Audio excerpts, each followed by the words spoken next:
Boa tarde, sejam bem-vindos a este webinar. O meu nome é Rui Gonçalves Padeiro e estarei aqui para conversar convosco sobre a integração do pensamento computacional no currículo de matemática do segundo ciclo. A agenda para esta nossa sessão será a seguinte: o que é o pensamento computacional, a transversalidade do pensamento computacional, o pensamento computacional e a matemática, o novo documento curricular para a matemática no ensino básico, alguns exemplos de integração do pensamento computacional no currículo e, por último, a disponibilização de alguns recursos. Vamos começar por tentar, de certa forma, definir o que é o pensamento computacional. O pensamento computacional é o processo de pensamento que envolve a formulação de problemas e os meios para alcançar as suas soluções, de forma a que a sua representação permita que estas ações possam ser realizadas por um agente de processamento de informações que, em regra geral, será um computador. Estamos então a falar de uma abordagem para resolver problemas com a ajuda do computador. Não será apenas de programação que estaremos a falar, mas estamos sim a falar de algo que requer múltiplos níveis de abstração. Estamos em crer que estamos perante um conjunto de capacidades analíticas multidisciplinares e transversais aos vários saberes, de natureza muito diversificada e de âmbito universal. E por isso estamos em crer que o pensamento computacional deve ser algo que deve ser trabalhado por todos. Relativamente à forma como nós entendemos o pensamento computacional, ele assenta em 4 pedras angulares, que são a decomposição, o reconhecimento de padrões, os algoritmos e ao qual nós vamos depois juntar uma 5ª pedra angular, que é a depuração. Cada uma destas pedras angulares é tão importante quanto as restantes e estamos em crer que a sua aplicação integrada de todas estas práticas do pensamento computacional são a melhor forma de ele poder ser desenvolvido por todos, por crianças e por jovens. O racional que está por trás da nossa integração do pensamento computacional na educação assenta precisamente nestes autores, nomeadamente em Seymour Papert, que de certa forma advogava que as linguagens de programação deveriam estar ajustadas ao nível cognitivo e ao nível de desenvolvimento da criança. O Mitchell Resnick, que enfatiza a importância de promover interações sociais nos processos de aprendizagem por descoberta, aprendizagem significativa e devidamente contextualizada. A Jeanette Wing, que será a primeira autora a ter como princípio que o pensamento computacional é uma capacidade analítica que deverá ser desenvolvida por todos. E, por último, a Marina Beers, que vem reforçar alguns conceitos-chave que estão relacionados com outros domínios de aprendizagem ligados a outras áreas do saber, juntamente com a promoção do pensamento computacional. Estamos então em crer que o pensamento computacional deverá ser algo presente de forma transversal na educação. E essa presença está de certa forma alinhada também com algumas das competências do século XXI, nomeadamente algumas relacionadas com as literacias fundamentais, nomeadamente a científica e a relacionada com as tecnologias de informação e comunicação, em algumas das competências que serão propriamente as que estão relacionadas com a colaboração, com a comunicação, com a criatividade, de certa forma, também presente quando estamos a trabalhar com o pensamento computacional, e não podíamos deixar também de falar no pensamento crítico. E relativamente a qualidades de caráter, a curiosidade estará presente, o espírito de iniciativa e a persistência, garantidamente também uma das qualidades que pode ser desenvolvida quando trabalhamos o desenvolvimento do pensamento computacional. Assim, uma vez mais, estamos em crer que o pensamento computacional pode ser desenvolvido na matemática, nos estudos sociais, nas ciências do ambiente, na física, na química, nas línguas, no português, em qualquer área disciplinar do nosso currículo. O que é que diz a investigação em relação à integração do pensamento computacional no currículo. A investigação tem-nos mostrado que é cada vez mais relevante esta integração do pensamento computacional numa cada vez maior quantidade de países. Diz-nos também que existe uma grande diversificação de estratégias de implementação do pensamento computacional nessas variedíssimas experiências que têm ocorrido. E também que predomina a diversidade de conceitos e propostas teóricas nas quais o pensamento computacional pode ser trabalhado.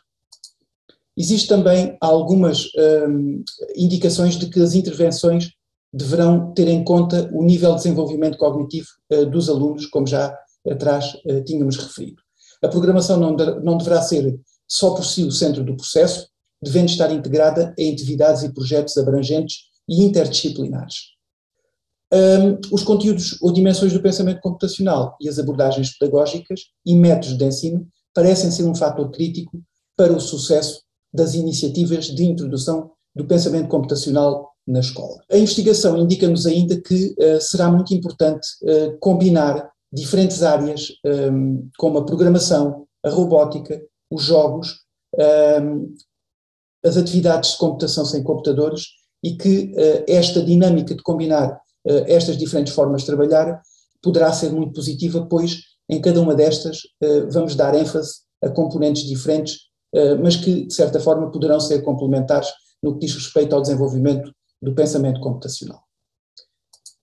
Relativamente ao pensamento computacional e à matemática, aqui vamos poder encontrar alguns artefactos e algumas ferramentas e programas que nos poderão auxiliar nesta introdução e nesta integração do pensamento computacional, nomeadamente alguns tangíveis, como são o caso de alguns robôs, uns mais indicados para os primeiros anos de escolaridade, outros podendo aparecer mais tarde, e isso poderá passar inclusive até pela utilização de calculadoras gráficas, quando passarmos eventualmente para o secundário, e depois há algumas linguagens de programação indicadas para trabalhar com as diferentes faixas etárias, como é o caso do Scratch e, para os mais velhos, o caso do Python.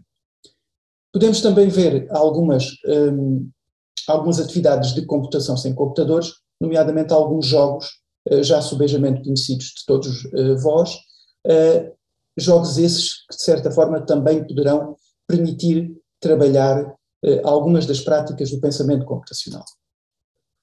A investigação a este respeito afirma-nos que o pensamento computacional poderá, de certa forma, criar aqui nos alunos uma oportunidade para desenvolver capacidades de resolução de problemas e de pensamento crítico.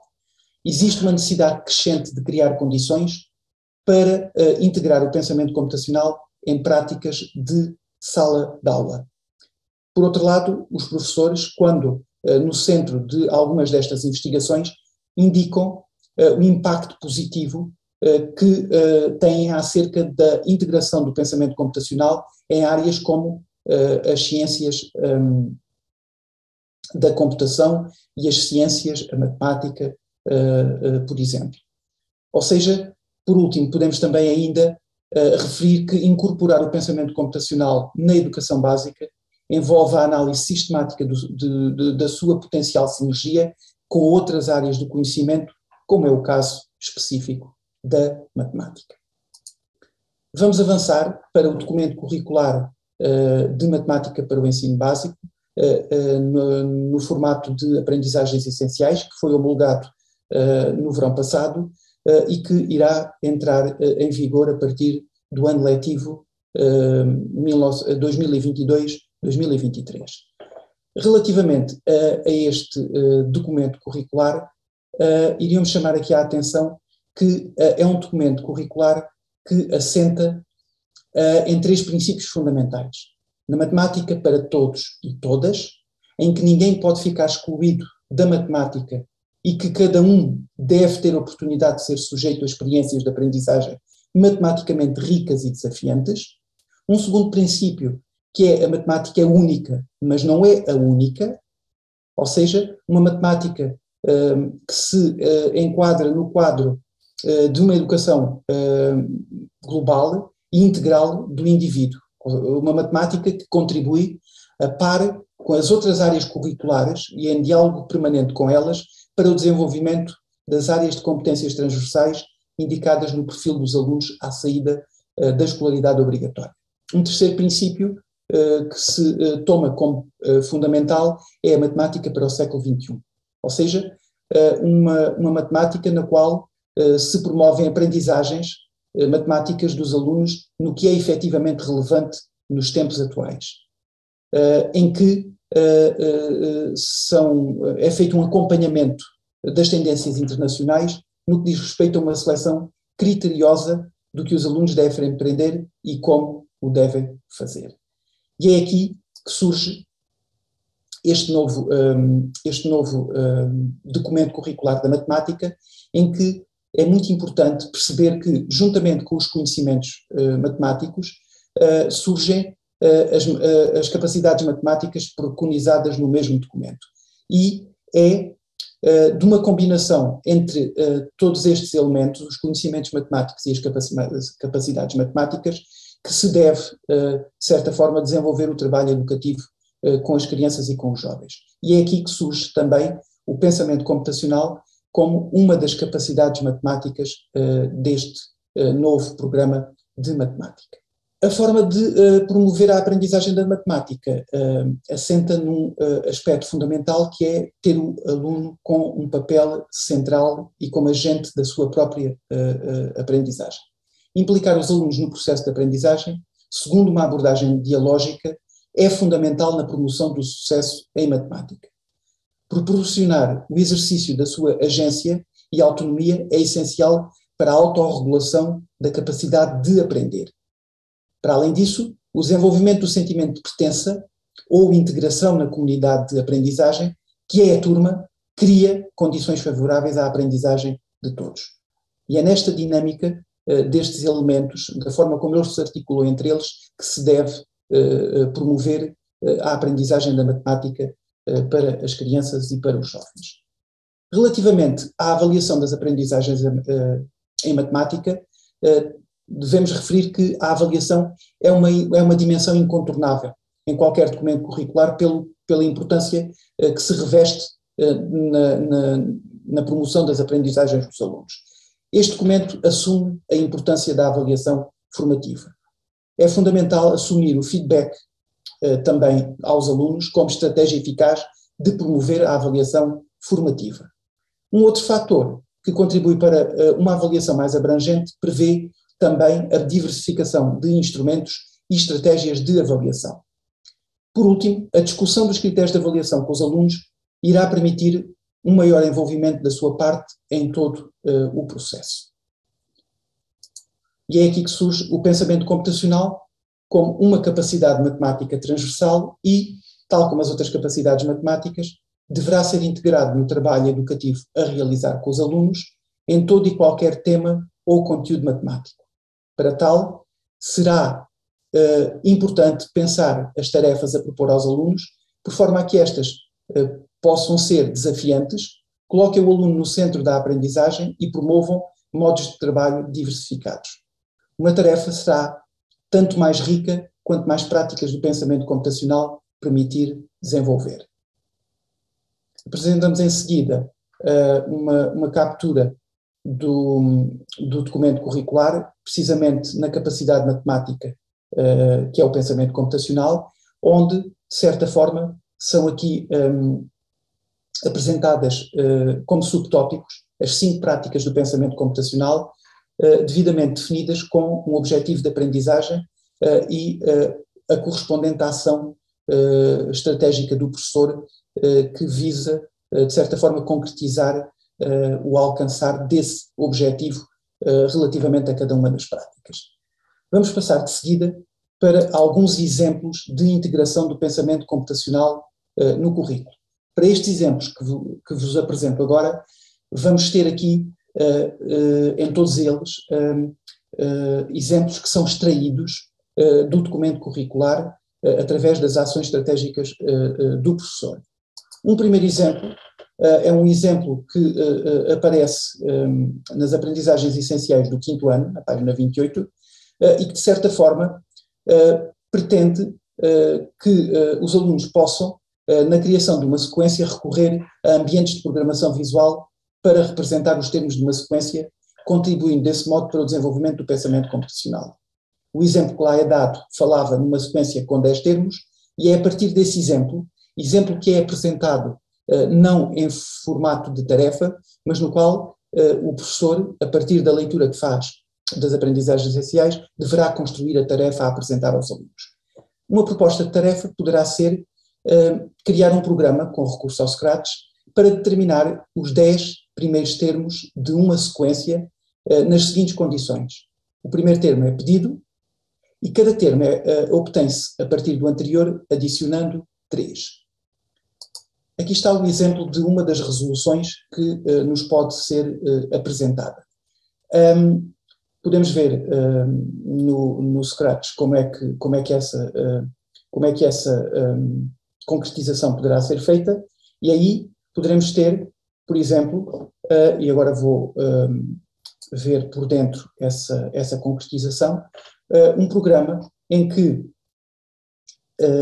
tendo em conta o enunciado que nos era apresentado, é feito primeiro uma pergunta para que seja identificado qual é o primeiro termo da sequência. Sempre que é feita uma pergunta, a resposta que é dada é guardada numa variável automática que está disponível nos sensores, está aqui disponível nesta categoria dos sensores, aqui está ela.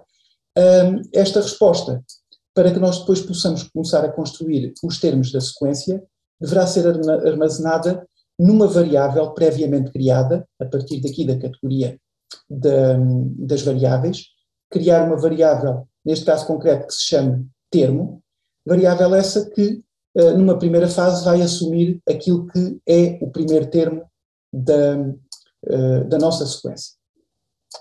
Guardado esse primeiro termo da sequência, vamos então dar a indicação que vão ser apresentados os 10 termos da sequência. E esses 10 termos da sequência vão estar aqui presentes neste comando que nos permite repetir durante 10 vezes uma mensagem que vai, de certa forma, apresentando um termo e passando para o seu seguinte. Ou seja, o nosso ator vai nos dizer qual é o termo, neste caso concreto vai nos indicar o primeiro termo, e depois vai adicionar a essa variável termo a nossa tal lei de formação do adicionar 3, e quando for repetir este ciclo, já irá dizer o termo seguinte e assim sucessivamente. Então, este programa, a execução deste programa, passaria então por, em primeiro lugar, identificar o primeiro termo, que poderá ser, por exemplo, 5, e depois ele vai indicar então os 10 termos da sequência, partindo do 5 e, utilizando a tal lei de formação de adicionar 3, identificar todos os termos seguintes. Pois bem, este é então o primeiro exemplo de integração do pensamento computacional. Vamos voltar à nossa apresentação e continuar para a identificação das práticas do pensamento computacional que podem ser desenvolvidas com este primeiro exemplo. E essas práticas passam, por exemplo, pela abstração, que neste caso em concreto consiste em identificar a forma como o primeiro termo vai ser encontrado e, a partir deste, como serão determinados os termos seguintes a partir sempre do anterior. A decomposição também poderá ser promovida nesta tarefa. Para tal, os alunos deverão identificar a forma de concretizar o primeiro termo, o segundo termo a partir do primeiro e depois a generalização. Os padrões também, de certa forma, é uma prática, o reconhecimento de padrões também está aqui presente, e o padrão desta tarefa é a forma recorrente de obter um determinado termo a partir do anterior. Ou seja, é a lei de formação que nos é apresentada. Depois de identificadas e estruturadas as etapas para a resolução desta tarefa, o algoritmo consiste na solicitação do primeiro termo e no cálculo dos termos seguintes a partir sempre da relação que têm com o termo imediatamente anterior. E é a partir daqui que são calculados os restantes termos. Assim, os alunos deverão perceber que se trata de um ciclo que se repete 9 vezes, onde se combinam os comandos que permitem implementar a lei de formação, neste caso concreto, o padrão que foi identificado na construção da sequência. Ao longo do processo da resolução, os alunos deverão verificar se os resultados estão de acordo com o esperado e otimizar os procedimentos com as fórmulas utilizadas, caso não o tenham feito inicialmente. Vamos então passar para um segundo exemplo. Este é um exemplo que é inspirado igualmente nas aprendizagens essenciais de matemática, desta feita de 6º ano. Sofreu aqui uma ligeira adaptação, sendo a tarefa proposta a seguinte. O Xavier e a Ana vão passear os cães dos vizinhos nas férias, durante 7 semanas. O Xavier recebe a totalidade do pagamento, 75 euros, logo na primeira semana. A Ana recebe semanalmente, na primeira semana recebe 1 euro e nas semanas seguintes vai duplicando o valor da semana anterior. Em tua opinião, qual dos dois terá a melhor solução de pagamento? Usa a folha de cálculo ou a organização em tabelas para testar a tua opinião, justificando-a. Uma segunda questão seria, se o Xavier gastar todas as semanas 2,5 euros desse dinheiro, em que semana a Ana terá mais dinheiro acumulado? Pois bem, este exemplo, sendo realizado na folha de cálculo, poderá ter depois esta resolução. E esta resolução é uma resolução que devemos chamar a atenção aqui, que poderá ser realizada numa qualquer folha de cálculo e num qualquer dispositivo que permita o recurso à folha de cálculo. E aqui estou a pensar concretamente na possibilidade de poder ser feito a partir de um smartphone e a partir deste utilizando, por exemplo, a folha de cálculo do Google Drive, que poderá estar disponível em qualquer equipamento eletrónico, desde que ligado com acesso à internet. Esta é uma possível resolução essa que poderá também ser apresentada da seguinte forma. Temos aqui o exemplo que nos é apresentado, que nos foi apresentado há pouco, e se repararem, é importante chamar aqui a atenção às fórmulas que são utilizadas e que de certa forma permitem depois a generalização. Como é o caso desta fórmula que nos permite perceber que quando estamos no caso do Xavier, que vai gastando 2,5 euros todas as semanas, que ele poderá fazer esta subtração entre o valor que tem acumulado da semana anterior e o 2,5 euros que acaba por gastar nessa semana. No que diz respeito à Ana, se calhar chamar a atenção aqui à forma como como uma fórmula pode ser construída que permita fazer a tal duplicação da semanada relativamente sempre ao valor da semana anterior. E para tal, basta ir à célula que corresponde ao valor recebido na semana anterior e multiplicar por 2 para obter então o valor que vai receber nessa mesma semana. E assim sucessivamente. E depois arrastar para que possa ter esse valor generalizado. Vamos avançar para um terceiro exemplo. Peço desculpa, antes de irmos a esse terceiro exemplo, vamos então ver as práticas do pensamento computacional associadas a este exemplo dos jovens que estão a passear os cães e, como tal, vão receber por esse trabalho que realizam ao longo de 7 semanas. Ao nível da abstração, os alunos deverão identificar que o Xavier irá receber a totalidade logo na primeira semana e a Ana começa por receber 1 euro e duplica a cada semana. E, numa segunda situação, o facto do Xavier ir gastar semanalmente 2,5 euros. A decomposição também poderá ser promovida nesta tarefa.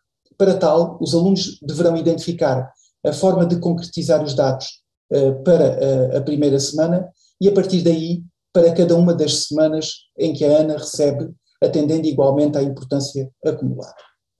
O padrão que está presente nesta situação está relacionado com a forma como um dos amigos irá ser gratificado. Deste modo, os alunos deverão conseguir identificar este padrão, relacionando essa forma de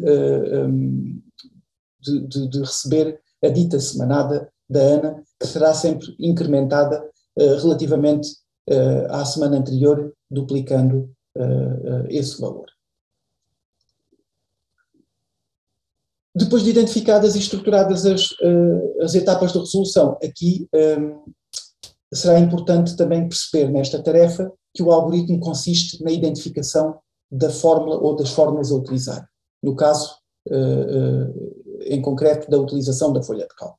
Assim, os alunos deverão preparar as células para que a fórmula utilizada possa ser replicada, ou seja, copiada e colada ou, no caso de ser realizado através de um dispositivo móvel, ser feita a cópia e depois replicada para as células seguintes correspondentes.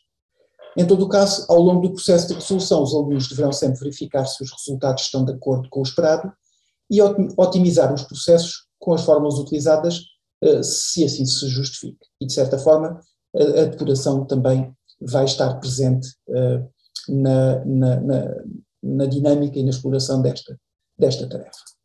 Vamos então passar para um terceiro exemplo, e este terceiro exemplo está também patente nas aprendizagens essenciais de sexto ano, na página 36, concretamente. E diz respeito a apoiar os alunos na identificação e registro de uma sequência de passos que permitem a construção de uma rosácea e que possam ser convertidos através de um programa simples, podendo recorrer a ambientes de programação visual. E é com base nesta proposta apresentada nas aprendizagens essenciais que foi construída a seguinte tarefa. Constrói uma rosácea de 10 pontas com recurso ao Scratch. Qual é a relação existente entre o número de pontas e a medida da amplitude de cada rotação? Esta é uma primeira pergunta. E uma segunda, como generalizar o programa para poder construir uma rosácea a partir da indicação do número de pontas? Pois bem, um exemplo inicial da concretização desta tarefa poderá ser este programa que está aqui apresentado, e é a partir deste programa que está aqui apresentado que podemos ver também, igualmente como foi visto há pouco, ver por dentro como ele foi construído. Está aqui o dito programa apresentado, e é a partir deste programa que podemos também fazer aqui a identificação de alguns elementos que são importantes. Este elemento que está aqui tem a ver apenas com o facto, acaba por ser um comando relacionado com a categoria da caneta, que inicialmente não aparece disponível, mas que está aqui disponível nas extensões aos comandos iniciais. Este é aquele que nos permite, de certa forma, quando vamos repetir este programa, tê-lo na posição inicial, ou seja, apagar outras construções que poderiam ter sido feitas anteriormente. Depois, estes dois comandos que nos são aqui apresentados têm apenas a ver com as condições iniciais em que nós queremos o nosso elemento que vai ser carimbado, ou seja, que vai ser replicado tantas vezes quantas aquelas que nós queremos. Ou seja, estamos aqui em querer que ele poderá estar na origem, em 00, ou seja, mesmo no centro do ecrã, e que esteja a apontar para uma determinada direção.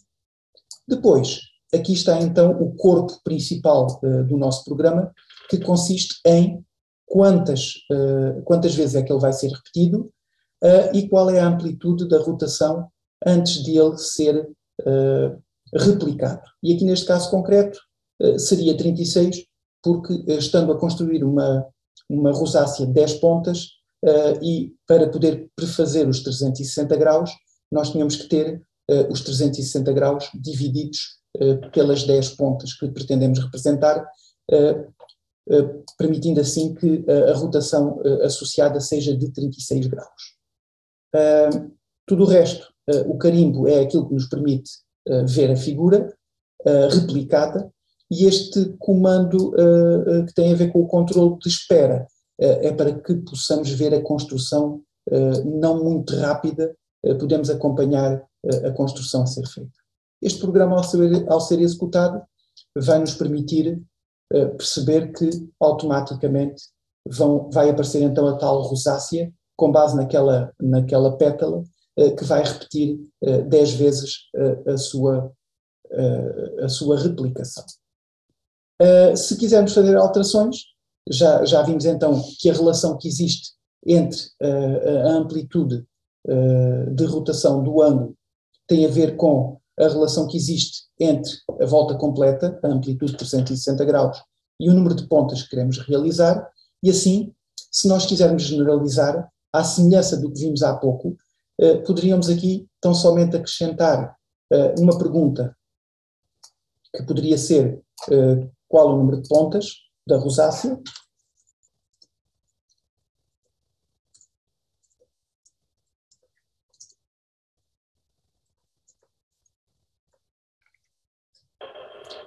já percebemos há pouco que, ao utilizar esta pergunta à qual será dada uma resposta, que essa resposta é armazenada automaticamente nesta variável, e este número de pontas vai corresponder ao número de vezes que este ciclo se vai repetir. No que diz respeito ao cálculo da amplitude, como não sabemos à partida qual vai ser o número de pontas, teremos que recorrer aqui aos operadores matemáticos, e é este comando que tem a ver com o quociente, e fazer então o quociente entre 360 e o número de pontas, vou voltar aos sensores e voltar a ir buscar a resposta, que são colocadas. Assim, levando este conjunto de comandos para o lugar onde está o 36, iremos ficar com o programa ligeiramente diferente, e agora sim, quando ele for executado, através da bandeira verde, já poderá ser perguntado qual é o número de pontas, e se por acaso dissermos 12, ele já vai replicar e fazer uma rosácea com 12 pontas. Se voltarmos a repetir, e se por exemplo dissermos 20, ele já nos vai apresentar uma outra rosácea com 20 pontas. Vamos então continuar a partir deste exemplo e, uma vez mais, ir identificar as práticas do pensamento computacional presentes. A abstração, neste caso em concreto, consiste na identificação do número de pontas da rosácea que se pretende desenhar e a relação que este poderá ter com a amplitude do ângulo de rotação a realizar. No caso concreto da decomposição, esta poderá passar por concentrar a atenção na representação do segundo elemento da rosácea a partir da representação do primeiro. Ou seja, a decomposição poderá passar apenas por eu tenho a minha pétala inicial e como é que a partir desta eu vou construir a seguinte. Perceber qual é a amplitude da rotação e a partir daí fazer essa construção. Uma segunda hipótese poderá depois passar para a terceira pétala e perceber que há aqui um padrão, ou seja, o padrão está precisamente relacionado precisamente com esta amplitude do ângulo de rotação que será constante na passagem entre os vários elementos que compõem a rosácea. E a partir daí podemos passar para a algoritmia que, através de uma esquematização simplificada, muitas vezes designada por pseudocódigo, os alunos poderão estabelecer a sequência de passos necessários e a forma como estes se relacionam entre si. Neste caso concreto, quando estamos a falar da última etapa que tem a ver com a generalização, poderá passar por a recolha inicial do número de pontas que a nossa rosácea terá e a partir daí da repetição daquele ciclo, tantas vezes quanto o número de pontas, na qual é feita a carimbadela desse elemento, desse motivo que neste caso concreto será a pétala, e depois a rotação que está relacionada com o número de pontas que pretendemos representar. Por último, os alunos deverão verificar a integridade desta representação feita e se está conforme o pretendido, ou seja, contar inclusive o número de pontas e perceber que a distância entre elas se mantém mais ou menos constante no que diz respeito à tal rotação. Poderão ainda verificar se o código está adequado e se não existe uma forma de o simplificar, eventualmente por poder conter comandos desnecessários ou em excesso. E a isto poderemos estar numa fase de otimização da resolução. Vamos avançar e apresentar alguns recursos como exemplos que deixamos disponíveis. Alguns recursos poderão passar eventualmente por atividades de computação sem computadores e a partir daqui é feita esta sugestão da Computer Science Without a Computer, do CS Unplugged, desta organização da Nova Zelândia, que de certa forma tem documentos em PDF e em diferentes idiomas, incluindo o português, no nosso caso o português do Brasil, com muitas atividades que podem ser adaptadas para a sala de aula, muitas delas com forte ligação com a matemática. Deixar também aqui um exemplo da Austrália, em que, com a experiência acumulada de anos e anos de competições na área do pensamento computacional e da matemática, nos apresentam, a partir desta página, alguns recursos que nós podemos ter acesso e que nos poderão dar ideias também para construir pequenos desafios e tarefas para serem trabalhadas na sala de aula. Depois, ir buscar aqui um exemplo que nos está já mais próximo, o do castor informático, que está inserido numa iniciativa internacional que é designada por Bebras e que agora, já há alguns anos, está também disponível em Portugal, com um concurso que todos os anos nos é proposto para as nossas escolas e no qual nós podemos convidar e apelar à participação dos nossos alunos, fazendo também com que eles se interessem por este tipo de competições mais ligadas, neste caso concreto, ao desenvolvimento do pensamento computacional. Dar aqui também um exemplo desta competição do Bebras, mas ao nível do Reino Unido, porque a partir das páginas que eles têm disponíveis online, se pesquisarem por UK Bebras, poderão encontrar estas páginas, em que muitos dos recursos que têm vindo a ser utilizados, quer para a preparação das competições, quer os próprios desafios das competições, estão disponíveis muitos materiais, muitos recursos para que nós possamos utilizar e adaptar para as nossas práticas. A terminar, vou apresentar algumas aplicações informáticas com potencial para o desenvolvimento do pensamento computacional na matemática e que são de utilização livre. É o caso concreto da folha de cálculo, neste caso concreto a folha de cálculo do Google Drive, porque pode ser utilizada a partir de qualquer dispositivo eletrónico, seja ele um computador, um tablet ou mesmo através de um smartphone. Um ambiente de programação visual, que já vimos exemplos nesta sessão, que é o caso do Scratch, também ele de utilização livre e que nos permite encontrar também na sua plataforma um grande número de projetos já realizados e que nos poderão ajudar também a dar os primeiros passos. E depois um ambiente de geometria dinâmica que também poderá estar ao nosso dispor para, de certa forma, proporcionar algumas construções, não só geométricas, aos nossos alunos e que, de certa forma, também poderão, estou em crer, promover o desenvolvimento do pensamento computacional. E estamos então a terminar a nossa sessão, este nosso webinar.